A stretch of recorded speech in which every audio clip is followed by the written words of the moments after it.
झूठ जितनी तेज़ी से फैलता है उतनी ही तेज़ी से बिकता भी है।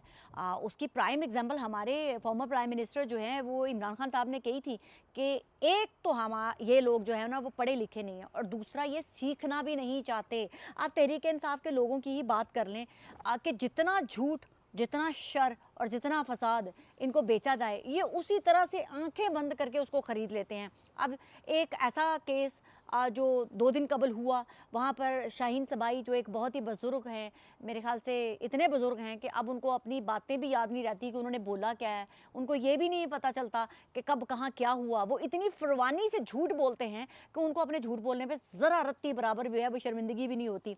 अब 2 दिन कबल जो है वो जिस कोर्ट की मैंने हेयरिंग कवर की थी, वहाँ पर शाहीन सबाई एक ट्वीट करते हैं और कहते हैं कि जनरल नसीर को जनाब लंदन की अदालतों में पेश होना पड़ा।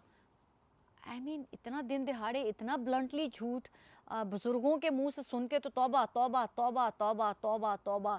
क़यामत की निशानियां ही हैं। हम ये तो यही कह सकते हैं कि एक वक्त था हमारे बुज़ुर्ग जो हैं वो हमें दीन का रास्ता बताते थे, सच्चाई का रास्ता बताते थे, झूठ ना बोलने की बात करते थे। अब ये वो ज़माना आ गया है कि जिसमें हमारे बुज़ुर्ग जो हैं वो मौलिया खौलिया के शिकार हैं। उनको भूलने की, झूठ बोलने की बीमारी है।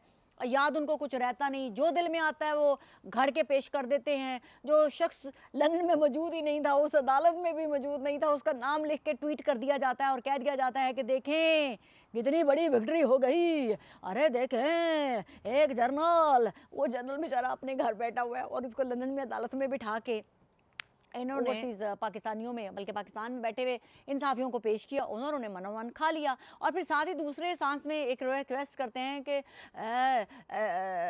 आदिल राजा के लिए पैसा चंदा इकट्ठा करें, बहुत ज़रूरी है इसको चंदा इकट्ठा करना। पहले भाई साहब आप बुजुर्गों पहले ये तो बताओ कि जो 3 डिफरेंट सिचुएशंस में आदिल राजा ने पैसे इकट्ठे किए, वो पैसे कहाँ गए?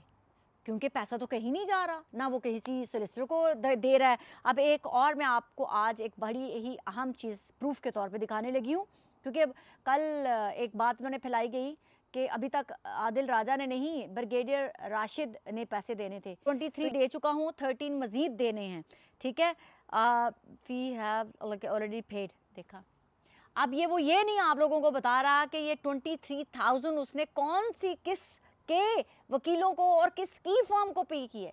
कल कोर्ट में उसने 6,100 पे करना था, वो भी ब्रिगेडियर राशिद नसीर को पे करना था। और उसकी बीवी जिस तरह से झूठ बोल रही है, जिस तरह से हमारे शाहीन सबाई जो है वो ब्लंटली आके झूठ बोल रहे हैं, ऑल फॉल बक रहे हैं। मैं तो यही कह सकती हूँ कि पाकिस्तानियों थोड़ा सोच समझ के देखो, सोच समझ के सोचो कि आप किन के हाथों में खेल रहे हो। आपको पता है ना कि वो शेर अफजल मरवत ने एक लिस्ट बताई है कि जिसमें 98 एंड समथिंग $1,000 जो है शहबाज गिल मंथली अर्न कर रहा है और 1 लाख एंड समथिंग जो है वो इमरान रियाज मंथली अर्न कर रहा है डॉलर्स।